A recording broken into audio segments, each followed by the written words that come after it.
and welcome to the very latest episode of In the Box. What a jam-packed episode we have in store for you today, because we are visiting not one but two sessions here in Manchester, all about the Euro Legacy Project. It feels like a long time ago since Leah Williamson lifted the trophy at Wembley Stadium, crowning England Lionesses the champions of Europe. But thankfully, due to Nike funding across the country, some really pioneering and groundbreaking projects have been happening at grassroots level. Our first stop is the Indian Temple Women's Football Project in conjunction with Manchester FA, a groundbreaking initiative aimed at increasing physical activity among Asian women through weekly football sessions held at their place of worship. We will also be visiting a walk-in women's football and menopause project in the city as well. So without further ado, let's go inside and check out the session itself.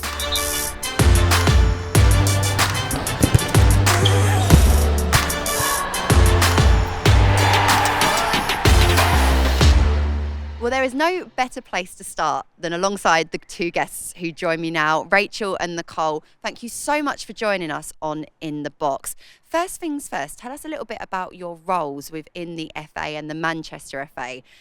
And Rachel, I'll come to you first because I know you've been really close to this project from a nationwide perspective. What a legacy that the Euros has created. Yes, absolutely. We're really proud of the work that has happened because of the Women's Euros. So I'm very lucky I get to work in trying to get more women involved in recreational football from all different communities around the country. And the Euros gave us the opportunity to get funding to be able to do that. So we've been working around the country, and we're delighted that we're in Manchester today to actually showcase some specific projects. But everybody has been working on projects with refugees, with the LGBTQ plus community, with disabilities, in temples and in mosques. It's just fantastic, the work that's been going on. We can't wait to find out a little bit more. And Nicole, you work for the Manchester FA. We've heard so much about the brilliant work going on. So tell us about your role and how you've helped these projects to get going. So my role at Manchester FA is the Women's Recreational Football Officer. So pretty much similar to what Pav's saying. We are working so hard to get women across Manchester partaking in recreational football. So we're working with refugees, asylum seekers, South Asian communities. We're just really doing it all. There's so much going on, Rachel. And I think one thing that's so significant is that when Leah Williamson lifted that trophy, it felt like such a significant moment for so many people, women and girls across the country wanting to kick a football. The thing that's so special and unique about this, and thanks to the Nike funding, is that you've really been able to create projects. Yeah, what we wanted to do was to ensure that everybody felt that women's football was for them. And there's so many women over the years that felt it wasn't because of tradition, because of opportunity, etc. So the whole idea of this was to say, it doesn't matter who you are, where you're from, we want to provide football for you and we want to come to you. So we want to go where women are. And this is an awesome example of coming to a temple and a menopause project where the women actually already are communicating together, working together, already here, and then we bring football to it as an added extra, and they're just loving it. Yeah, Nicole, it's interesting as well when you mentioned the point about recreational, because with women and girls football, we know that more often or not, the sociable elements, the connectivity that participants get is sometimes more of an overriding benefit than perhaps the competitive side. In your role at Manchester FA, how much have you seen the demand for women's recreational football grow? Yeah. I think since I've started in role, it's just continued to grow. Since the Euros, it's just skyrocketed. These two projects specifically, we're seeing that social impact, we're seeing those connections, the friendships, and actually we're seeing them take part in a sport that they otherwise wouldn't have considered. Can you tell me a little bit then about the sort of the seeds that helped grow these projects to begin with? England have won the Euros, there's this huge opportunity. How did you know that projects like this would be successful? Did you have a sort of feeling inside? Was it actually going out to the communities themselves? Yeah, I mean, we didn't. We took a risk, I think. We engaged communities that we hadn't before, especially working in temples and with menopausal women. And yeah, we done a bit of consultation. We worked with them from the beginning. We engaged partners like the local temple, like Age UK for the menopause session. We didn't want to create something that was ours. We wanted to make it theirs, and that was so important for us. Rachel, Nicole touches on a really good point there. Actually going out and asking women what they want, what kind of football provision they want. Seems quite a simple thing, but more often than not, it can be overlooked. Even with the best intentions, people think, okay, they're going to want a game, they're going to want this, they're going to want that. But how much has these kinds of projects opened your eyes with all of your experience to just how different football opportunities can be? Well, we always wanted to be able to give football to all these different communities exactly how they wanted to, but we just didn't have the resources and the support or the numbers. But the Euros has just ignited this passion and love for the game. And by going out, as Nicole said, and actually saying, what kind of football do you want to play at what time and where? People are coming up back to us and saying, well, actually, can we do a bit of walking football? Can we do a little bit of exercise to football? Or can we just have a little bit of a kick around with our friends? We love the fact, don't we, that it's just different everywhere we go. And isn't that right that we just do that? Absolutely. Whatever people want, we help to facilitate. And the most important thing for us is that we give these communities the confidence to be able to carry on whether we're there or not. So what we hope is that in a few years' time, when we're not here, they still are. And that lots and lots of people join it because it's what they really want here in this community. Nike have given the funding for the legacy, but it sounds there that what you're building with the roots at Manchester FA, exactly right, Rachel said, is the sustainability. Just how important is that to these kind of projects? Yeah, no, I think we're eternally grateful for the Nike funding. We wouldn't have been able to set these projects up without it, but that sustainability element is so important. We don't want to create something and then take it away. So that's been a key point of the programmes, is sort of setting that sustainability up in advance. So we're working with the Temple to continue past the 3 years that we've secured and working with the Menopause Project to cement it in their programme. It's wonderful and it sounds incredibly empowering as well. And Nicole, you have an awesome job and you do it so well. We have lots of clubs and leagues listen to these episodes, and I just wondered, what words of advice would you give to them when they perhaps look at their grassroots community and know that they want to reach out but aren't quite sure where to start? What tips would you give them? I think first and foremost, the County FA is always there. We're always there on hand to support, to give ideas, whatever questions they might have. I think in terms of women and girls football, make them a first thought, they're not an afterthought, and actually there are resources out there that can support you to create a really valuable offer. Rachel, I want to ask you the same question because you've had so much experience and seen the growth of the women's and girls' games. What advice would you give to the volunteers within clubs and league settings? Well, I think Nick's absolutely hit the nail on the head. It is about approaching the County Football Association, because everyone's got a lead on women's football, and asking their advice on what's best for them to be involved, because there actually might be other projects already happening that they can join up with, or it might be that we can help them to set up their one that they need to do just for themselves. So our county FAs are absolutely the beacon of information and support, and then hopefully they'll go on and to do some of the fantastic projects that we've been talking about. Brilliant words of advice, and that's exactly why In the Box exists, because there might be people that listen in that don't even realise that every county FA has a women and girls officer there to support, there to help encourage, there to foster these brilliant projects. But without further ado, I think we should go in and check the session out ourselves. Yep.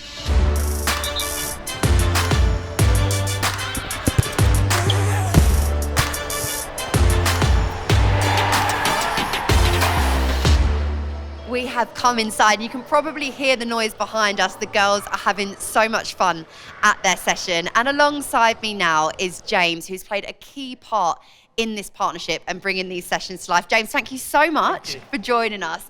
I mean, the scenes behind us say it all. This is an absolutely wonderful project. Let's start on that point of partnerships. Tell us a little bit about yourself, your role, and how you got involved. So I work for Oldham Council as the Active Through Football project manager, and we work within a place-based approach. So we work alongside different community organisations. So we developed this link with the Indian Temple long before the Nike funding came in. So we knew that when there was funding available, that it could be something that we wanted to do. We spoke to the Manchester FA earlier on, and it was really key and clear how important it is for sports organisations and partnerships to go to communities and to ask them exactly what they want. What was the early sort of indication you got from the group here about the kind of football provision they wanted? So every project that we do Active Through Football is community engagement led, which is key for us. Like you said, it's at the heart of what we're supposed to be doing. So because we do a varied range of projects. We do soccer size, we do chair-based activities, we do walking football. It's more a case of just speaking to the group really, and the group indicated they wanted to play formal football, like you can see behind you. And coming to the place where the girls worship, the participants worship, and building that around there seems to have been really integral to the way that this group has grown, the word of mouth. Yeah. Talk to us a little bit about that. So what we try and do, especially with Active Through Football, we've only got a tiny area of Oldham, but make things hyper-local. So they really, really want to make sure that they feel safe in the community that they're playing football in. We run 25 projects in a 3-mile radius. Now, if we brought most of them projects together, they probably would lose that community feel. The Indian Temple have been absolutely brilliant with us. They've really, really supported us, and it's been the easiest session to promote. They've just done all the work for us. It's been lovely as well, the reception we've had from everyone. So many people have come to ask why we're here, why we're filming, and we've said, well, we're here because of you and the success of this project. Talk to me about the barriers that have sometimes been in place for girls to access football. So what we tend to find is that there is especially with girls, that there is a bit of a drop-off after secondary school, when they leave secondary school. So what we wanted to do is really capture them and really keep pushing them through into football. None of these girls have seen a WSL game. We bought them tickets to see City United a few months back. They've absolutely really embraced football. How important is role modelling them? Because you mentioned they're going to watch a WSL game, which is an amazing opportunity. But I get the sense that not only are those elite athletes role models, but they're probably role models to one another in there as well. Absolutely. You can tell when they walked in, they're all just chatting away. They G each other up. They make each other attend, which for us is so important. Because I suppose it's not just about what they're going to learn in a footballing sense. It's building the confidence, it's building those connections, it's building that sense that you're a part of something that means that there's real sustainability moving forwards with this project. Yeah, every project we do, we look forward towards that sustainability model. And obviously being able to use the temple itself as a facility, it just means that we can use our funding a bit more wiser and use the money a bit more sort of proactively, really.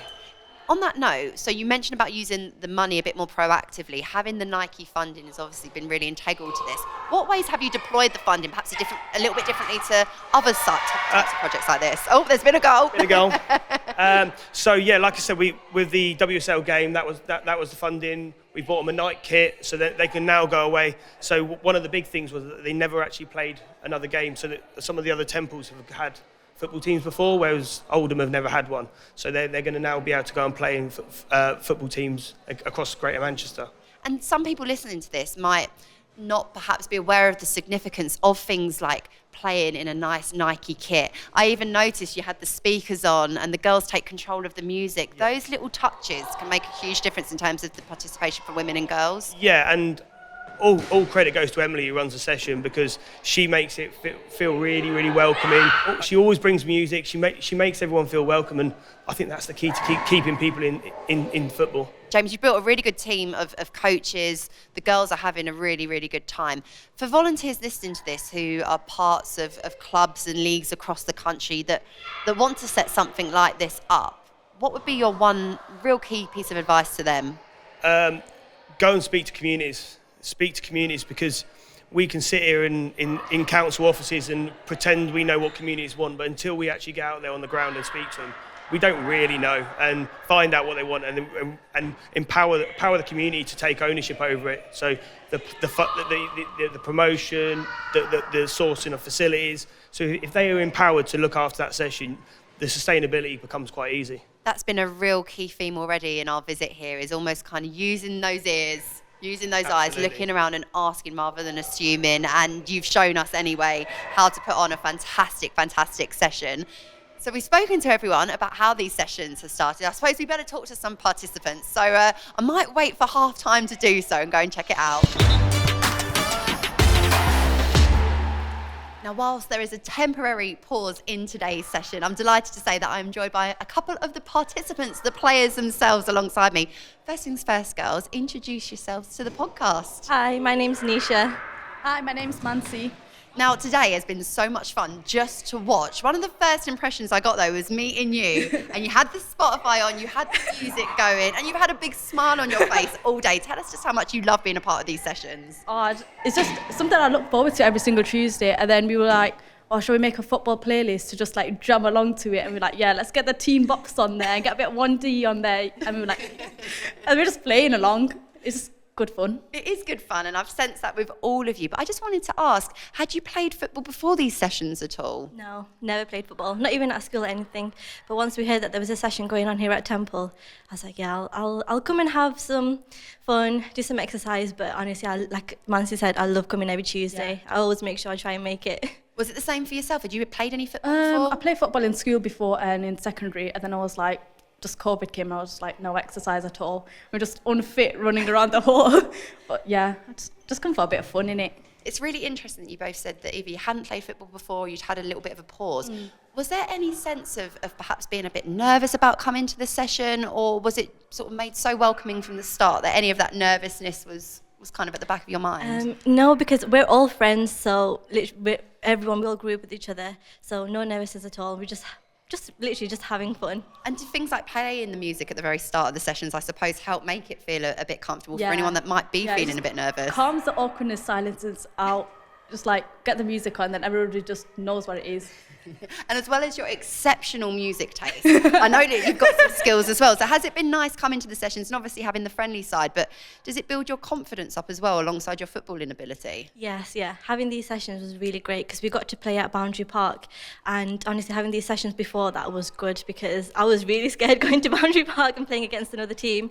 But yeah, these sessions have been amazing for that. Was that something you ever anticipated when you first thought, okay, you know, like you said, I'm a little bit unfit, I want to get fit, I want to play with my friends, but then all of a sudden you are playing a competitive game and having fun as well? I didn't think that would happen, to be fair. I just thought we'd just be playing in the hall all the time, and then we're like, all right, we're going to play over there. I was like, damn. But it was okay, to be fair. You've got something really special here, and I just wondered if you could perhaps pick one thing that you love most, that you would love to see other women across the country experience as well. What would that one thing be? That's a bit of a tricky question. It's a big question, It is to be fair. I don't know what it would be. I guess like trying to get more and more girls involved, not just girls, even women as well. Just even to put all genders across the board as well, because honestly, this is something special, and I'm glad I'm part of it as well. What one tip would you give to someone listening to this who's seen how much fun you're having and perhaps doesn't have any women's provision at their club or their league? What one tip would you give them to be able to start something like this? If they can't join a team, just get a ball and just have a kick around. You're going to have fun either ways, to be fair. And have a good playlist? Yeah, that's a good one. That's the main thing. Well, look, I'm not going to hold you up any longer because the session is still taking place, but thank you so much and keep at it as well, because this is such a brilliant, brilliant project to be a part of. Thank you. Thank you.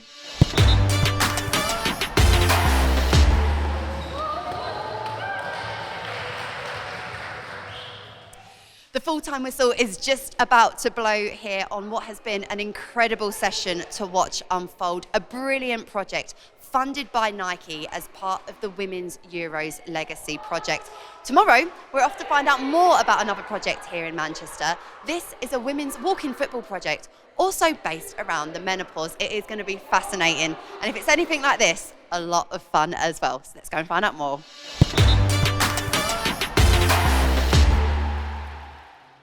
And just like that, from the Indian temple over in Oldham, today we land in Urmston to the local leisure centre to find out about the second project in conjunction with Manchester FA. Both these projects have been kindly supported by Nike as part of the Women's Euros Legacy Project. Yesterday we found out about a really innovative project. Tonight's sessions are for walking football and for women taking part, and based around the menopause as well. It's going to be a really, really interesting evening, and I'm delighted to say, joining us again, we have Nicole and Rachel. Thank you both for such a warm welcome yesterday. The smile on my face from meeting the women that took part in those sessions has just been incredible. We're going to experience even more today, and Nicole, I know this is a project that's really close to your heart. You've been involved from the very, very start, so how did it all come about?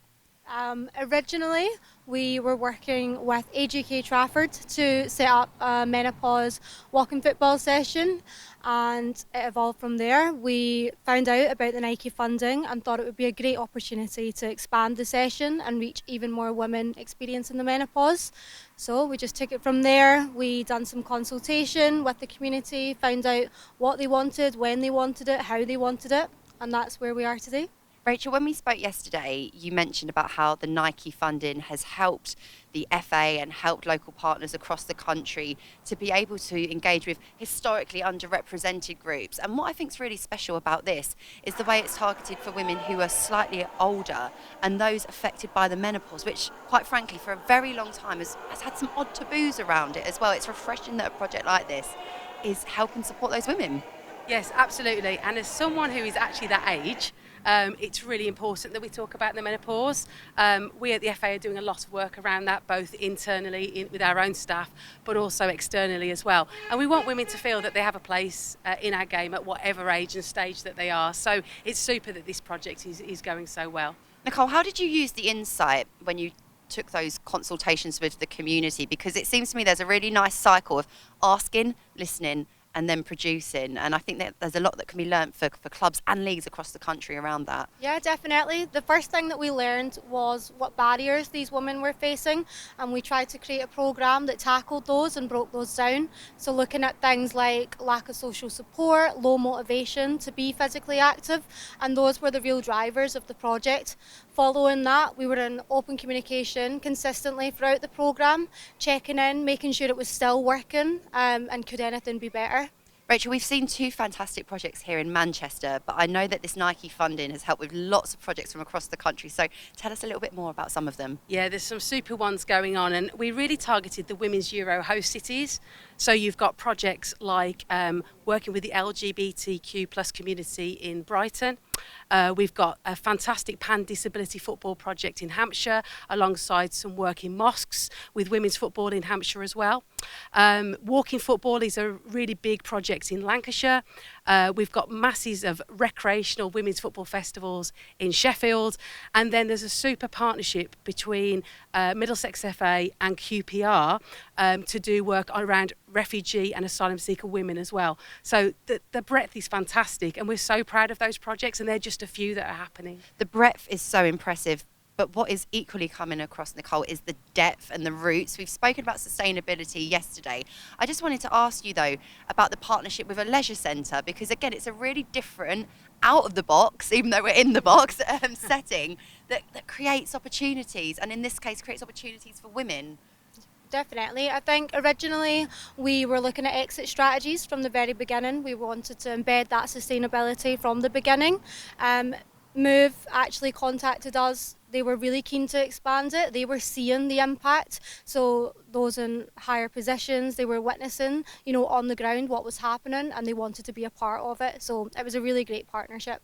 And finally, Rachel, the participation impact is huge, and it goes without saying, but these kind of projects, these kind of programs, and courtesy of such funding from Nike, not only have an impact on that, but it's the health, it's the mental health impacts as well, both physically and mentally, that we even scratch the surface doing an episode like this to really truly understand the impact such projects have. Yeah, and I think what's really exciting for us going forward is we're launching our new women's football strategy after the summer. And in that new women's football strategy, there's 2 big focuses. There's lots of other things as well, but I'm excited about 2 focuses. One is health in women's football, and that has helped. These projects have helped to really raise that agenda. And the second thing is the importance of recreational and casual women's football. That's going to be high. So the 2 things that we've been really engaged in, alongside obviously inclusion and diversity, is going to be topical in our new strategy. So it just shows these innovative and brilliant projects are having a say in how women's football is going to be seen going forward. There is so much momentum behind this, and it is wonderful to think about the catalyst that winning the Euros had, but also all the groundwork going on from the grassroots all the way up to the elite. Rachel, we'll have to have you on again to find out more about that women's strategy, because it sounds exciting. But for now, should we take a look inside at our second project and see how this session is going?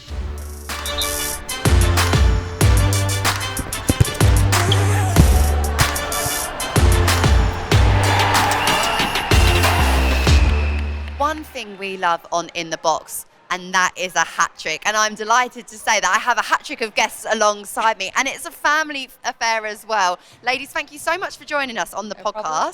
First things first, introduce yourself, and someone explain to me the family dynamics that goes on within this unit. Okay, so I'm Caroline. I'm Marie, Caroline's mum. I'm Tricia. We're sisters, and this is my niece Caroline, who's Marie's daughter. We're one of 9 children, myself and Marie, 4 boys and 5 girls. So football was not on the agenda for us. Our dad was very traditional, and girls did girls stuff and boys did boys. So Well, fast forward now, and each of you gets an opportunity to play. And it's really interesting to hear you say that when you were younger, you didn't have that opportunity. Has being a part of this project been your first chance of playing football? yeah, my first chance. I've never played football before. Never really been interested in football before, but absolutely love it. Look forward to every Wednesday coming here, and it's just absolutely brilliant. Yeah. Brilliant. Really How about good. for yourself? I used to play when I was younger, but like I was again when I was a young girl. It wasn't a thing back then. Played at school, but it was never as big as it is now. It's lovely to see it, but this has just been great for all of us. I never thought the 3 of us would ever play football together, but honestly, every Wednesday we pick each other up and we all come together, so it's great. We love it. It must be so lovely to not only meet up as a family, but meet up with other friends, but be physically active as well. How much a part does these sessions play in your kind of general health overall? I would say it really takes care of our mental health and our physical health, where before we weren't very active. This is the most active thing we've done probably in years. We've made loads of friendships and we absolutely love coming. It's just a joy every week. I love that it's walking football, but we even just saw there in a little bit of speed. I would be It's not always quite walking, it's very fast walking walking. anymore. Very fast walking, yeah. But one part of this project, of course, is the fact that it's linked with the menopause. And I've been speaking to other participants and colleagues from the FA as well. And for decades and decades, it's been a taboo subject, not something that's been spoken about. And almost women have kind of suffered in silence to a certain degree. Do these sessions tailor in the effects of the menopause? Do you feel supported in that sense when you come here? Yeah, definitely. Yeah, I mean, the amount of people, friends we've made since we've started here, people we've never met before, and it's just really good. And it's an open space to talk, isn't it, about like women's, just your day to day. You've had a really bad day at work, you can offload and you can chat, and you're having, like you say, for the menopause side of it, if you're having like an episode or whatever, it's somewhere you can feel safe to talk about it as well as have a laugh and make new friends. I've come in and I haven't even kicked a football, but I've just been smiling, watching you all. And I think what can sometimes be intimidating whenever you try something new, particularly a sport, it's feeling like you might not be good enough, might not be fit enough. But I get the sense and impression here that none of that really matters anyway. Like your ability or your confidence, you come in, everyone's dead welcoming. I've always been a bit like, I like confidence and stuff like that, but really like confidence to come in, we enjoy it. So we're recruiting people on a night out. We recruit everywhere we go. She sat in the pub of a Friday if we're going the odd night out, and she's like, oh, come along on a Wednesday. Next week there's another 3 girls coming up, so it's fantastic for that as well. It won't be long until you have an 11 aside, competing, winning trophies and all sorts. Tell me a little bit about the Wellness HQ and what kind of impact that's had alongside the football that you've been playing. Well, I came along because my sister dragged me along, and to be honest, for my mental health at the time, because I'd just lost my husband, it was just such a big impact to come along. But also, there were so many people there. I think they expected just a few people, and there was just about 80 odd people there, which was just overwhelming for that amount of people to attend. The talk that they did as well, the talk was really informative. They talked about menopause, different symptoms, how it affects different people. They did some exercises, pelvic floor. There was lots of different talks going on that night.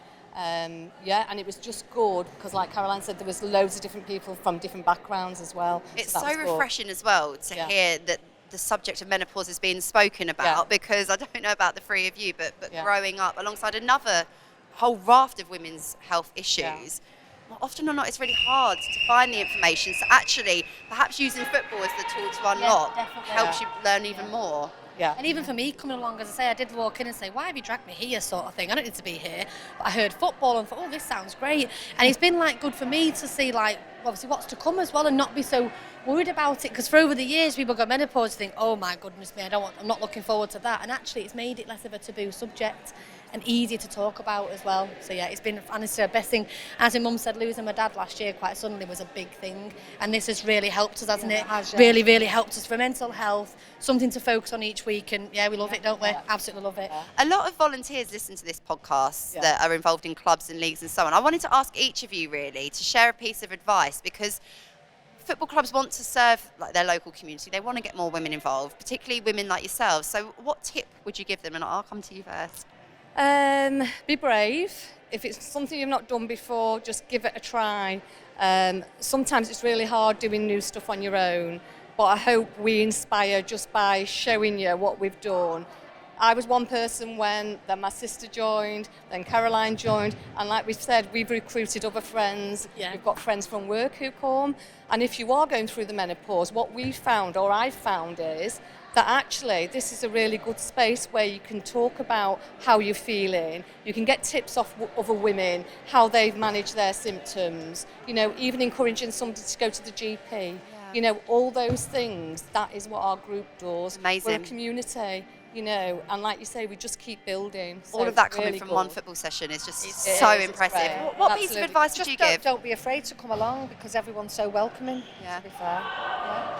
Finally, And again, doesn't matter about your age, obviously I feel like I'm one of the younger ones that come, and when I first came and went to the initial talk and I saw menopause, I thought, why have you dragged me along to this? I don't need to be here.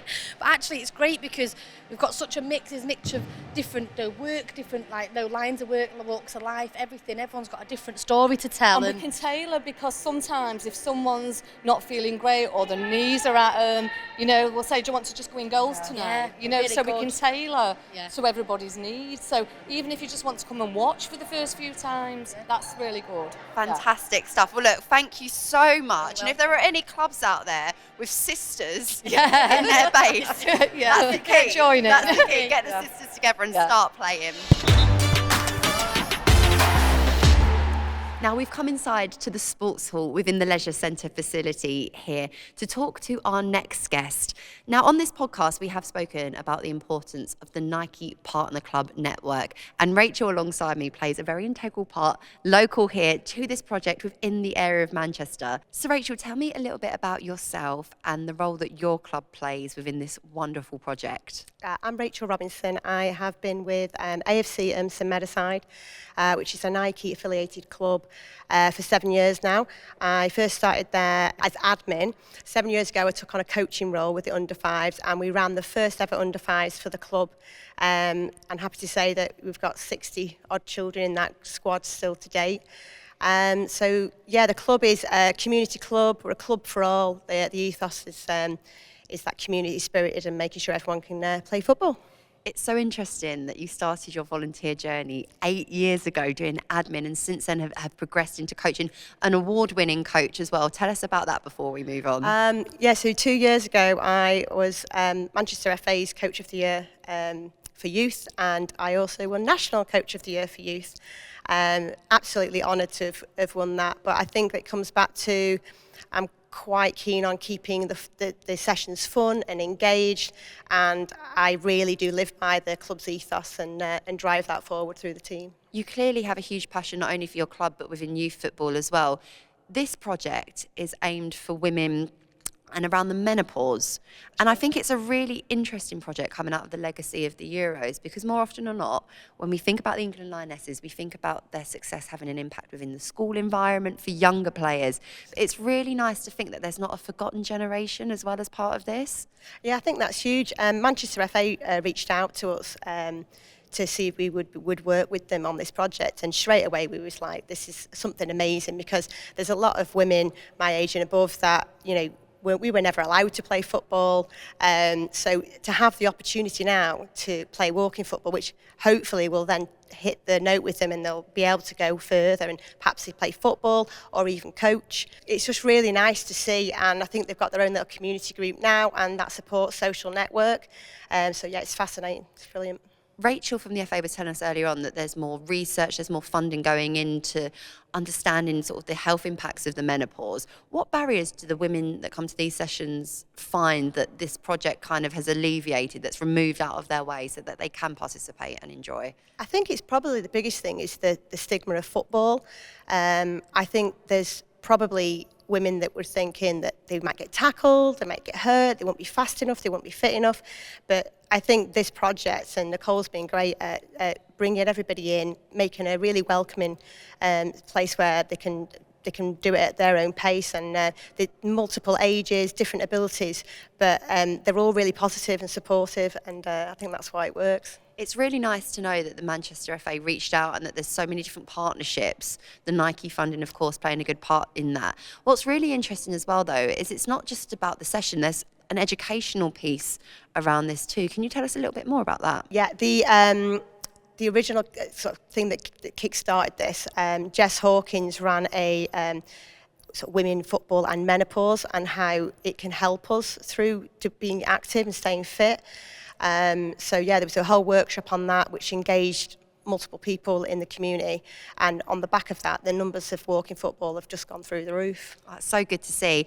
I get the impression talking from you that the game has helped you to feel really empowered, and in turn you're out there empowering lots of other women, whether it be through coaching or playing in sessions like this. It's great to see more women playing football, but just being involved more generally, and the community growth off of the back of projects like this is so exceptional. Yeah, it's massive. I was just saying before that when I first started in coaching, when I did my level 1 and my level 2, I was the only female in the room. I'm now working with Manchester FA as their Women and Girls Community Champion, and my role is to get more females coaching, and I think it's just so nice to see now that when I'm taking some of the girls that I'm working with into the UEFA C courses, they're not the only person in the room that's female. So we are slowly changing, but it's really nice to be on that journey with them and be at the start of that. So yeah, I'm passionate about it. Well, Rachel, the coaches that you mentor are very lucky to have you. The club that you're a part of are very lucky to have you, as are the Manchester FA as well. And thank you so much for giving up your time to share your experiences and your insight with us as well. I know our listeners are really going to appreciate it. Both the Indian Temple Women's Football Project and the Women's Walking Football and Menopause Project are examples of how football is an incredibly powerful tool for inclusivity and empowerment. We hope that throughout this episode we have shown that it's not just about getting more women playing the game, it's about building friendships and encouraging communities to grow and to flourish, and of course changing lives for the better. We want to take this opportunity to say a massive thank you to all of the players, organisers, coaches, and of course a massive thank you to Nike, whose Euro legacy funding has enabled these projects here in Manchester to thrive, but not just here, of course, many, many more projects alike across the country. That is just all we have time for in this episode of In the Box, but we will see you very, very soon.